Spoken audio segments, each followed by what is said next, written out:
Hello friends, स्वागत है आपका देश दुनिया की सबसे बड़ी खबरों में। तो दोस्तों, आज की इस वीडियो में हम बात करेंगे देश दुनिया की तमाम ऐसी खबरें जिसे जानना आपके लिए बेहद जरूरी है। तो सबसे बड़ी खबर निकल के आ रही है। जी हाँ दोस्तों, प्रधानमंत्री नरेंद्र मोदी ने किया कुछ नई योजनाओं की घोषणा, जिसके अंतर्गत जी हाँ दोस्तों धोखाधड़ी से करने वाले लोगों का जो है अब खैर नहीं। जानेंगे कौन कौन सी चीजों पर जी हाँ दोस्तों नए कानून लागू हो गए, तमाम चीजों को बताएंगे आपको विस्तार से। साथ ही दोस्तों अगली खबर में देखेंगे अयोध्या जाएंगे सीएम उद्धव ठाकरे। जी हाँ दोस्तों, इस बात पे क्या होगा फैसला। जी हाँ दोस्तों, 5 अगस्त को भूमि पूजन के दौरान क्या जाने वाले हैं अयोध्या सीएम, जानेंगे तमाम चीजों को विस्तार से इस वीडियो के अंदर। आप बने रहिएगा। साथ ही दोस्तों आपके लिए चौंकाने वाली खबर निकल कर सामने आ रही है कि कमाई 14,000 रुपए मासिक और बैंक में है 196 करोड़ रुपए। जी हाँ दोस्तों, कौन है वो व्यक्ति जिसके खाते में 196 करोड़ रुपए है और उसकी मासिक आय सिर्फ 14,000 रुपए। जानेंगे तमाम चीजों को विस्तार से इस वीडियो के साथ। आप बने रहिएगा। साथ ही दोस्तों आपको बताएंगे असम में अब तक बाढ़ से 107 लोगों की मौत हो चुकी है। क्या कहा वहां के सीएम सोनोवाल ने। जी हाँ दोस्तों, जानेंगे तमाम चीजों को विस्तार से एक एक करके इस वीडियो के अंदर। साथ ही आपको बताएंगे राहुल गांधी ने गिनाए बीजेपी के 3 बड़े झूठ।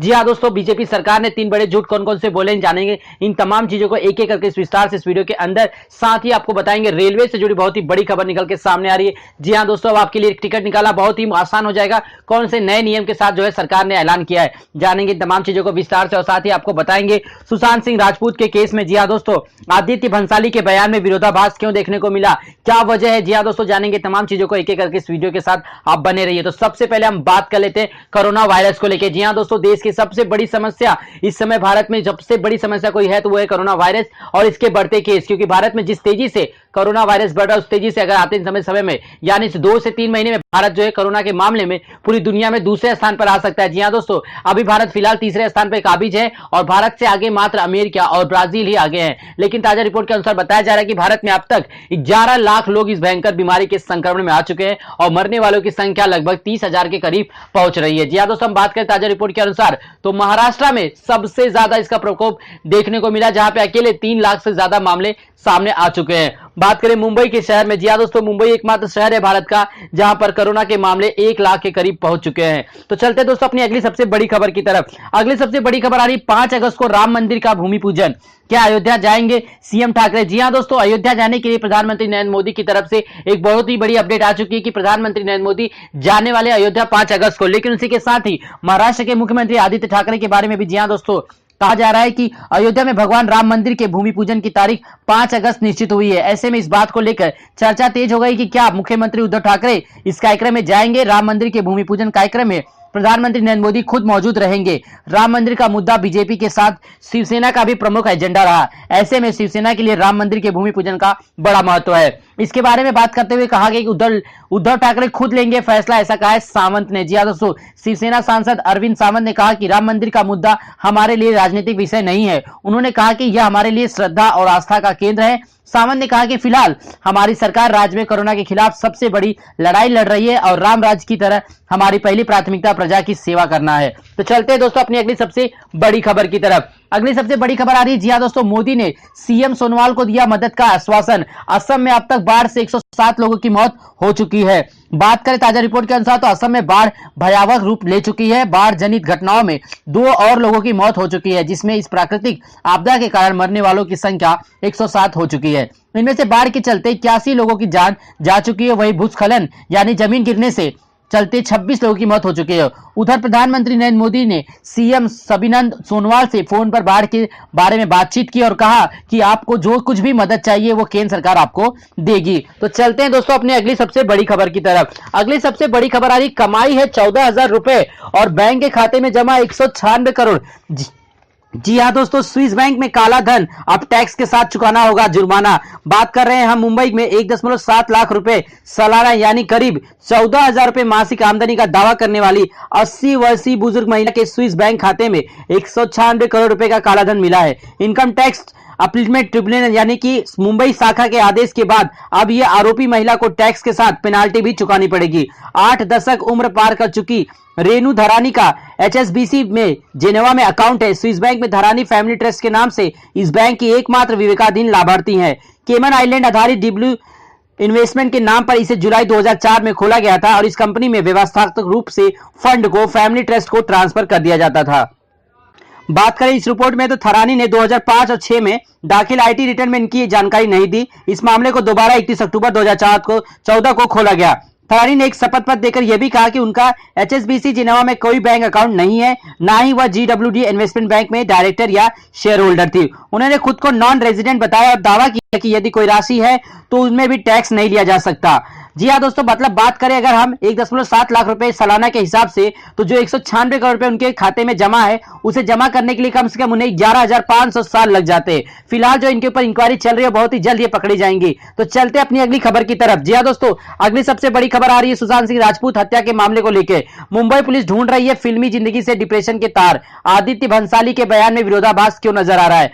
सुशांत सिंह राजपूत सुसाइड मामले में मुंबई पुलिस ने यशराज फिल्म्स के आदित्य चोपड़ा से पूछताछ की। आदित्य चोपड़ा से वर्सोवा के पुलिस स्टेशन में 4 घंटे तक पूछताछ की गई और इससे पहले मुंबई पुलिस ने मामले में संजय लीला भंसाली से पूछताछ की थी। मुंबई पुलिस ने सूत्रों के अनुसार संजय लीला भंसाली और आदित्य चोपड़ा के बयान में काफी ज्यादा फर्क है। मुंबई पुलिस के सूत्रों ने बताया कि संजय लीला भंसाली का हाल ही में मुंबई पुलिस ने बयान दर्ज किया था, जिसमें संजय लीला भंसाली ने बताया था कि वे सुशांत को अपनी फिल्म बाजीराव मस्तानी में लेना चाहते थे, लेकिन सुशांत का यशराज के साथ कॉन्ट्रैक्ट होने के चलते नहीं ले पाए। इसलिए उन्होंने यशराज प्रोडक्शन से बात की थी, लेकिन बात नहीं बन पाई। और वहीं पे आदित्य चोपड़ा ने कहा कि भंसाली ने यशराज फिल्म से बात नहीं की थी और वह सुशांत की बाजीराव मस्तानी में कास्ट करना चाहते थे। आदित्य चोपड़ा ने पुलिस को बताया कि जब सुशांत सिंह राजपूत फिल्म के साथ कॉन्ट्रैक्ट होते हुए महेंद्र सिंह धोनी की बायोपिक धोनी कर सकते हैं, तो क्या बाजीराव मस्तानी नहीं कर सकते थे?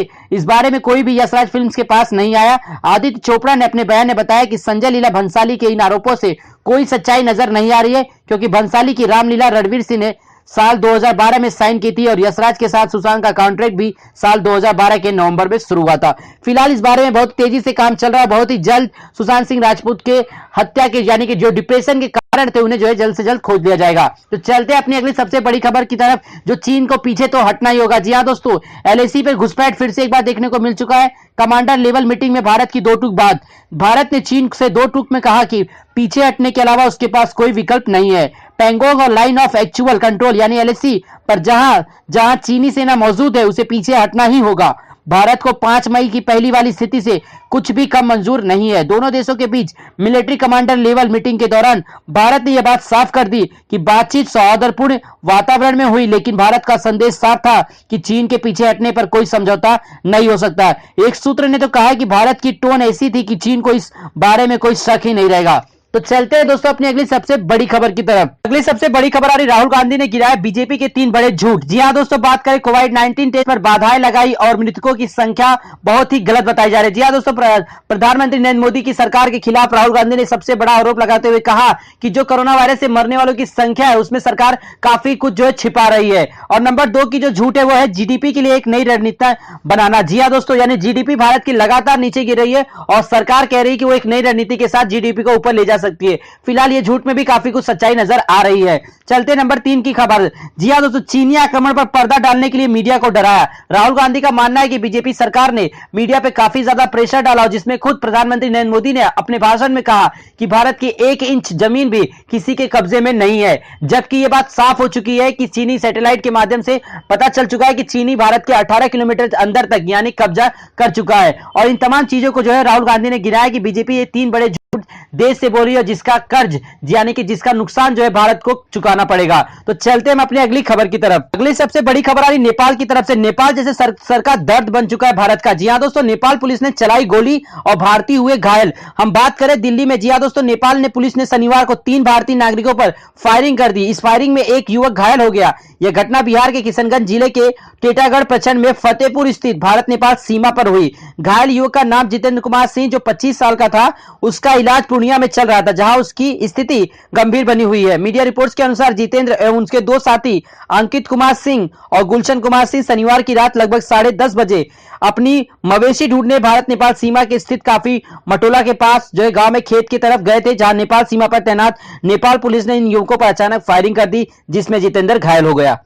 नेपाल दिन प्रतिदिन, जी हाँ दोस्तों, भारत पे आक्रमण करता ही जा रहा है, चाहे वो अपनी बोली से हो, चाहे राम विवाद के बारे में हो। जी हाँ दोस्तों, राम मंदिर निर्माण के बारे में भी वहां के प्रधानमंत्री जो है ओली शर्मा ने जो काफी ज्यादा कुछ कहा कि राम का जो निवास स्थान था वो जो है अयोध्या ना होकर उनका नेपाल था। इन तमाम चीजों के साथ साथ नेपाल बॉर्डर पे भी जो है भारत के सैनिकों के साथ और भारत की जनता के साथ काफी कुछ दुर्व्यवहार देखने को मिल रहा है और जल्दी सरकार को इसके ऊपर कुछ सोचना चाहिए, क्योंकि नेपाल जैसा एक छोटा सा देश अगर भारत को सरदर्द दे सकता है तो आप समझ सकते हैं कि आने वाले समय में ये भारत के लिए कितना बड़ा सरदर्द साबित हो सकता है। तो चलते हैं अपने अंतिम पड़ाव की तरफ। जी हाँ दोस्तों, रेल मंत्रालय से सबसे बड़ी अपडेट निकल के सामने आ रही है। लोकल ट्रेन होगी शुरू। जी हाँ दोस्तों, कुछ ही दिनों के अंदर आपको ये नोटिस मिल जाएगी। अब लोकल ट्रेन जो है मुंबई में, साथ ही देश के अन्य प्रदेश में जितनी भी जगह पे पैसेंजर ट्रेनें चलाई जाती थी, लोकल ट्रेनों के नाम पे उन तमाम जगहों पे जो है लोकल ट्रेन शुरू की जा रही है। अनलॉक के साथ जी हाँ दोस्तों, अब यात्रीगण अपनी सफर कर सकते हैं और अपने काम धंधे पे फिर से एक बार तरह से लौट सकते हैं। बिना लोकल के मुंबई में जैसे जिंदगी पटरी पे दौड़ ही नहीं रही है। लोगों का मानना है कि लॉकडाउन जो है भले ही खत्म कर दिया गया हो